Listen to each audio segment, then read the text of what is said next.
Well, good morning, everybody. Welcome to Carnegie Mellon. Welcome to Pittsburgh, and welcome to the workshop on safety and control for artificial intelligence. I'm Bill Scherlis. I'm a professor of computer science, and I want to say that this workshop today is co-sponsored by Carnegie Mellon and the White House Office of Science and Technology Policy. And so before I introduce the program, I want to introduce our co-host, Ed Felten, from OSTP. I want to start by thanking our co-hosts here at CMU, Bill and the rest of the organizers for all of the work that they've done to help put together today's program, as well as the folks who have worked on the logistics and local arrangements for this conference. Things have gone beautifully so far, and I'm really looking forward to the rest of the day. I want to give a little bit of context for how today's event fits into the larger picture of our Future of AI initiative. This is the third of 4 public workshops that we are co-hosting with academic or nonprofit institutions in order to discuss with the public questions about AI and public policy. The first workshop was in Seattle on May 24th, where we talked about AI law and governance. The second workshop was in Washington, D.C. on June 7th, where we talked about AI applications for social good. The third workshop is here today at CMU in Pittsburgh on AI safety and control. And the fourth workshop in the series will be July 7th in New York City, where we'll talk about social and economic implications of AI. This is part of a broad outreach program that we are engaging in. It includes the 4 workshops. It includes our attendance at a number of other events, including the workshop that CMU organized here yesterday. And it includes a public request for comments, which was published in the Federal Register yesterday, asking the public for written input on these same issues around AI and public policy. That opportunity to comment closes on July 22nd, and you can find it by looking for a post on the White House blog yesterday or by looking in the Federal Register. The 4 workshops talk about different aspects of AI that we think are important in forming the complete picture of the area and its implications and the public policy questions that result from it. And today, of course, we're talking about issues of safety and control. One thing that's clear, I think, is that safety will be an increasingly important issue as AI develops. As the technology becomes more complex, and as we hand off control of more things that are important to us to these technological systems, the issues around safety and around making sure that the technology is behaving in a way that we find to be reasonable and appropriate will become more important. And there are a lot of fundamental technical challenges involved in meeting those needs. And so I'm eager to hear about those things today. I think it's not an exaggeration to say that these factors of safety and control will be one of the factors that most limits the ability of AI to be deployed and to transform the world. Now, much of the discussion about AI safety and control goes to the long-term scenarios, and some people are worried about a future scenario in which robots enslave us all. And regardless of what you think about that, there are medium-term or shorter-term ways in which the issues of safety and control are on us right now, and in which we need to be working through in order to deploy some of the AI technologies that are emerging from the lab now. So I'm grateful to all of you for being here, and grateful especially to all of our speakers. And with that, I'll hand back to Bill. Thanks. Well, I'm really glad we're able to have this workshop, and I think it's extremely timely that we're having this discussion about AI safety and control. And I'll say that we are here really as a consequence of an extraordinary achievement in computer science research that has a heritage that goes back half a century. And I think that in that regard, we should acknowledge the fundamental role, I mean the pivotal role of the federal research sponsorship that got us here, National Science Foundation, DARPA, the 6162 portfolio in the DoD, other federal agencies. AI capability has emerged. It's significant. It's significant societally, economically, strategically. It exists now in many sectors. It's doing a lot more than just kind of giving helpful hints, living on the upside, so to speak.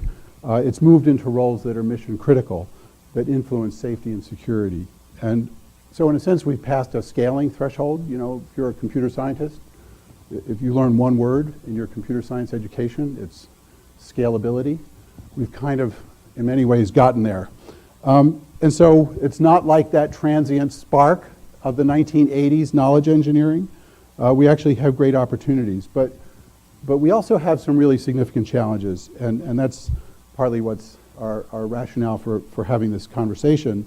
We used to theorize about certain problems, but today they're real and they're on the critical path. And so it gives us a sense of urgency, partly because, you know, there's this enormous challenge, but, well, we're here in Pittsburgh, so I'll inflict on you a hockey metaphor. We are in a power play situation. In fact, we have probably a two-man up situation. In fact, we have this window of opportunity.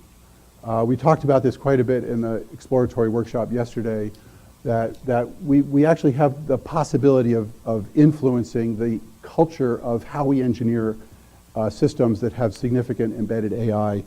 We really should pounce on that and seize the moment. And so what are we talking about here with AI? Let me just say that, and then we'll say what are we talking about with safety. But with AI, you know, we could appeal to Justice Potter Stewart with regards to how we might define AI, but I'm not going to pass it off like that. I think we can say, actually, that, and this is significant, AI is the use of symbol manipulation to manifest cognitive capabilities. If we go with that, then symbol manipulation means computation. And this is important because in computation, this is the second word that's most significant to computer science graduates. It's abstraction, right? We have abstract models. And so we only, in part, capture the worldly reality. We ignore things, we pay attention to things. And so the question then is, are we modeling the right features? So a little historical point here. In the early days of AI, in fact, I grew up in those early days of AI, many others here did also, the symbol manipulation capabilities were inspired by, and in fact often directly drawn from, mathematical logic. So whatever conclusions we reached, there was this trail of reasoning. We had not only a conclusion, but we also understood how we got there. What was the rationale for that conclusion? We knew which aspects of the world were encompassed in our models. But the modeling was really tough going, and people like Alan Newell, for example, thought hard about how can we model metacognition, which is so fundamental. But in this zone, you know, early work on automatic theorem proving and program verification, that was AI research. And I was part of that in the 70s at the Stanford AI Lab and at the University of Edinburgh, Department of AI. And we spoke about things like empirical epistemology and theoretical psychology, which really beautifully describe AI as a research endeavor. This was a logic-based kind of regime, and conclusions had justifications, and the conclusions were, if you knew anything about logic, were sound most of the time, but the systems simply couldn't deliver enough. They were not at industrial strength, and so now we have modern AI. The statisticians invaded, the data people, and the data invaded, and we don't follow those patterns of mathematical logic anymore. It follows instead patterns based in statistics, inspired by human neurophysiology. There's been this tremendous boon of manifesting these cognitive capabilities. We process oceans of data to train these systems, and we get great results. And that's why we're here, right? We've passed that threshold of practicability. It's not practicable, it's practical, right? And so we have now sort of industrial strength AI. But I also have to acknowledge, and you'll hear this in a moment from Manuela Veloso, her virtual presence, that in fact those who build systems, yeah, they're using all this statistical machine learning, but they're also using some of the old-fashioned AI planning and search and language processing and so on. But these machine learning systems that are at the core of modern AI, they have an important structural feature. And the structural feature is that we don't get those justifications. There's a kind of opacity.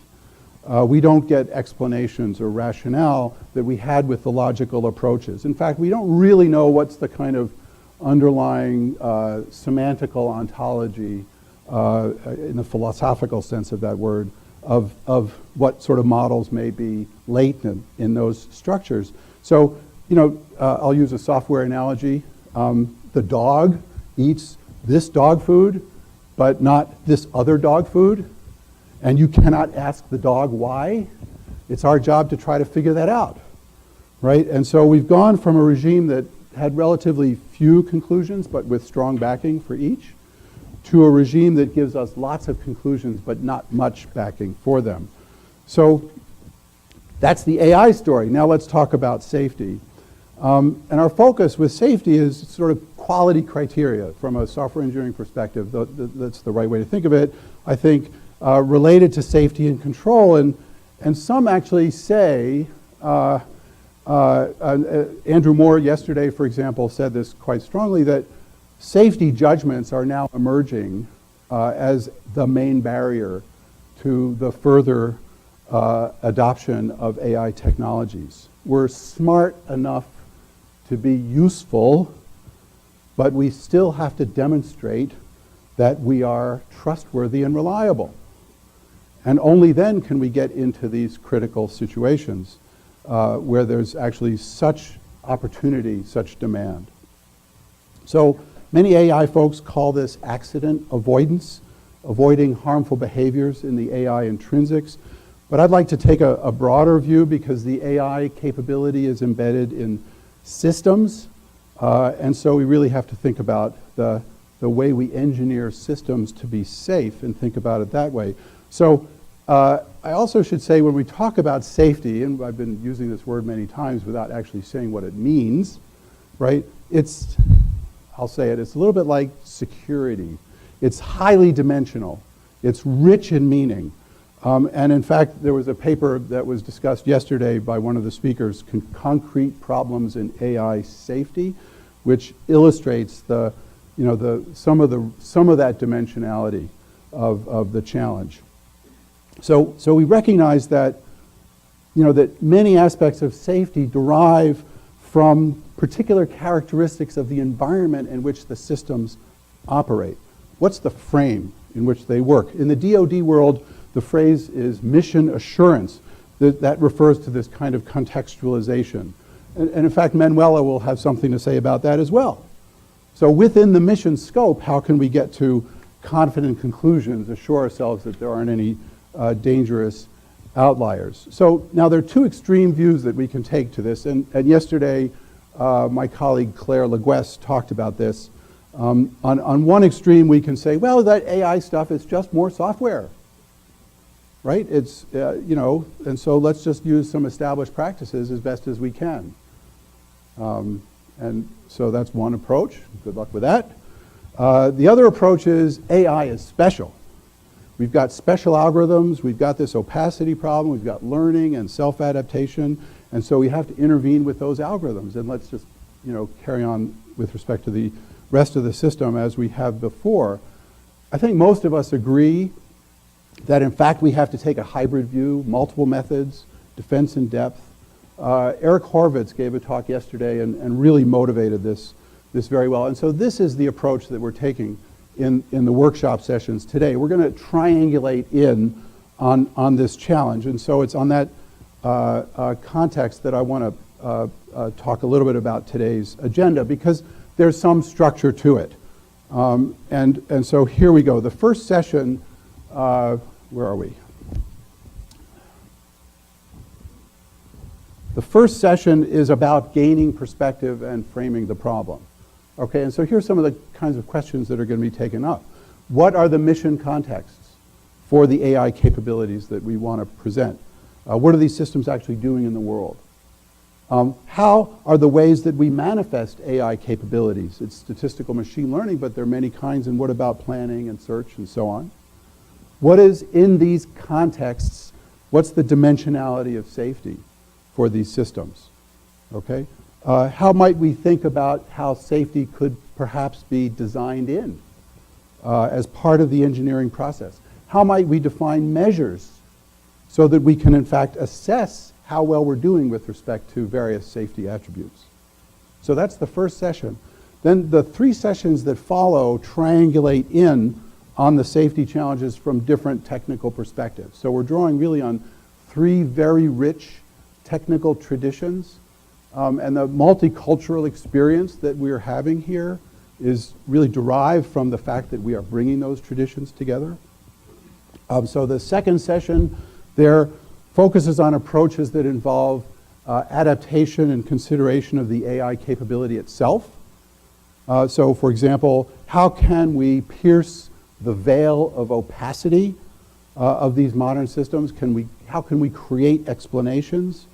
You know, at Google I/O there was an example they gave of queries, show me hugs in your image library. You have 50,000 images.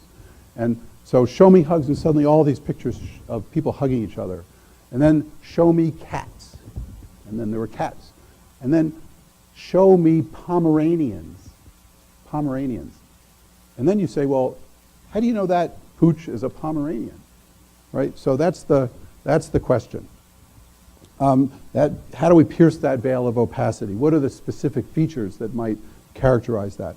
How can we develop better objective functions to assess what we've learned? How do we manage the learning process, for example, selecting data? How do we avoid pitfalls due to frame problems? I mentioned this earlier. That is, how much of the operational reality is actually embraced by the abstractions and models that we're manifesting. So that's the second session. The third session here focuses on mathematical models and reasoning. How do we model the many kinds of safety properties? That is, how can we talk about them in a precise, meaningful way? That is to say, formal. I always hesitate to use that word because it scares people, but that's what it means. It means that we have a precise way to talk about it, and we have a sense of what it actually means. And then that enables us to reason within those models. And importantly, what are we not modeling? Because this is the core of the framing issue.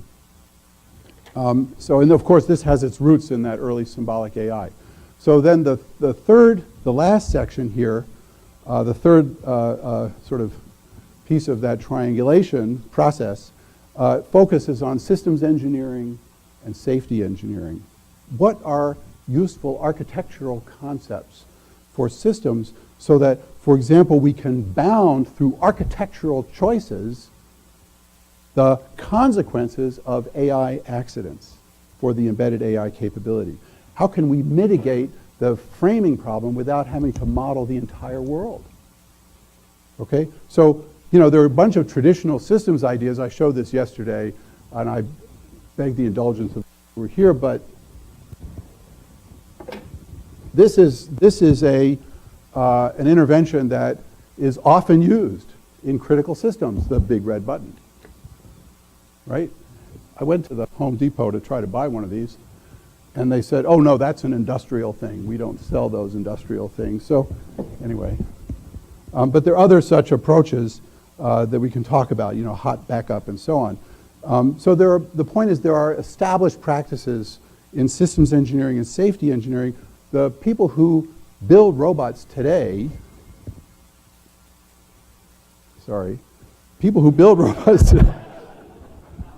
didn't somebody say to silence your cell phones at the beginning of the meeting? People who build robots today, actually they're delivering robots that work in many circumstances. They understand these practices and they understand their limits. And when I was talking with folks in preparation for this session, they said, you don't really want to say safety engineering. It implies we know how to do it. So really this is aspirational. We're not very good at it. The question is, how can we be better? How can we exploit particular features of AI algorithms and systems? So this is the structure of our sessions. And I want to give you some illustrations of the way these things interact, because I think this interaction is really important. You know, we always talk about collaboration across boundaries. It's very important to advance our discipline. But, you know, there's always friction.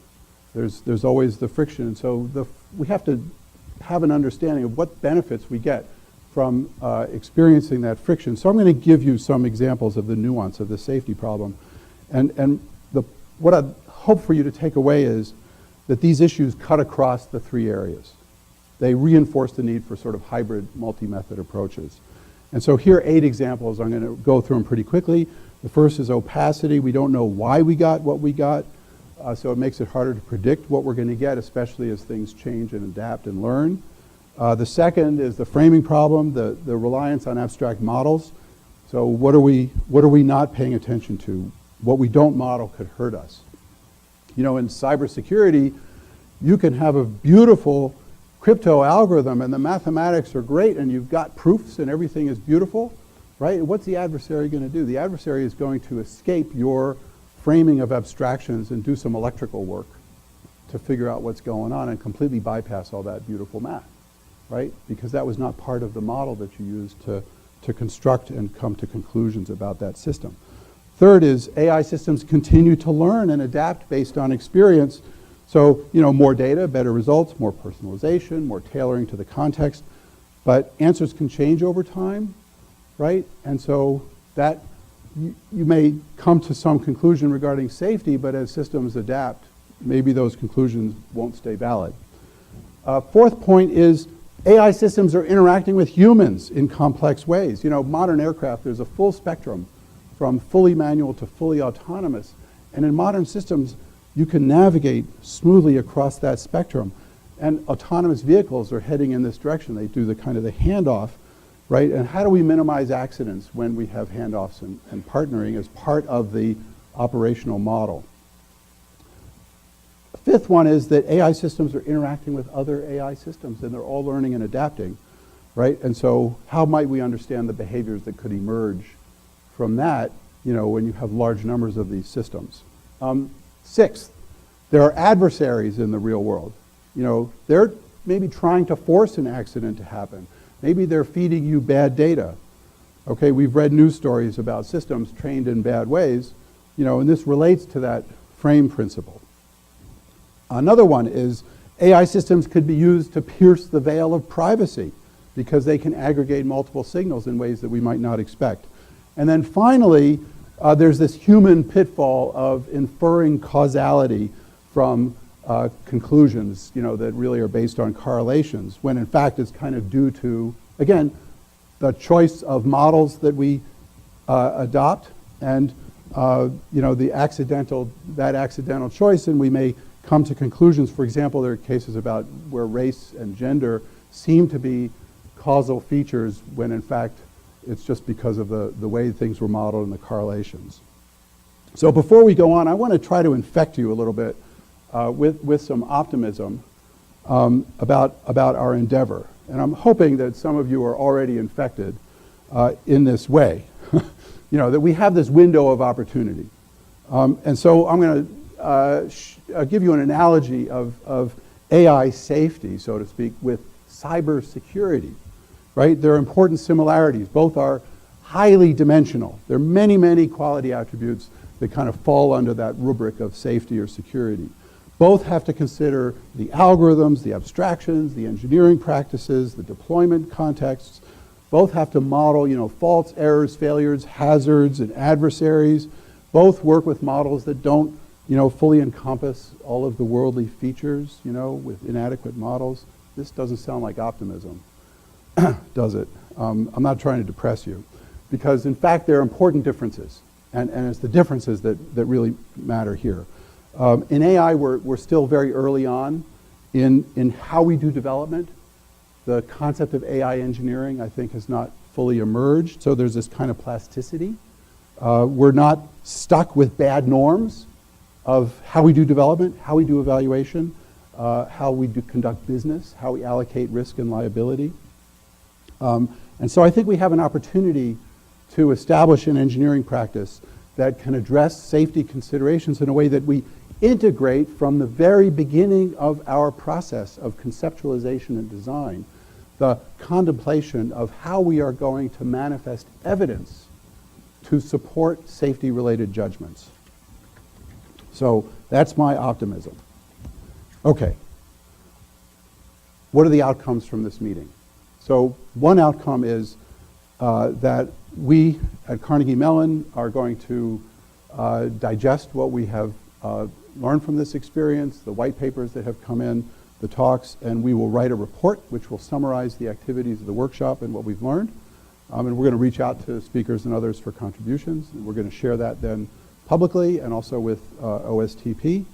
And also OSTP, we're part of that process. OSTP, our partner, will be producing an aggregate report later this calendar year, coming from these workshops and also from the RFI that came out yesterday. We actually interrupted our program yesterday to announce the RFI because it was hot off the press. Okay, so finally, I just want to acknowledge the close partnership that we've had with Ed Felten and the team at OSTP. I'd like to particularly thank Jason Schultz, who's here somewhere, who is my opposite number on most of these decisions, and also Tara Lyons and a whole bunch of behind-the-scenes folks doing legal things and communications things. We had to coordinate on every move. That was our arrangement, but despite this, it came together really speedily. As those of you who I've spoken with in preparation for this know, this is less than 2 months from gleam in the eye to here we are. And so, there are parts of our government that work on internet time. And I'm really glad of this because I think we have this unique moment of possibility in the practice of AI engineering. I want to thank all the speakers. I know some of you have rearranged your schedules to be able to support this workshop, and also the short talk slots, which bring to mind that Blaise Pascal postscript. Here at Carnegie Mellon, I want to thank Andrew Moore, who is my partner on this, and many colleagues who participated in the planning process.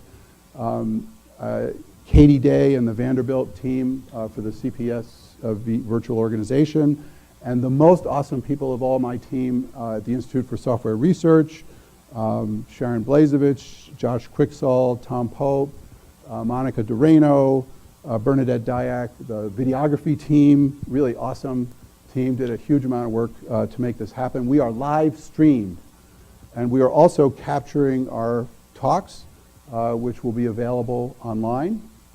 If you missed the live stream or you want to come back and hear some of these, some of the speakers.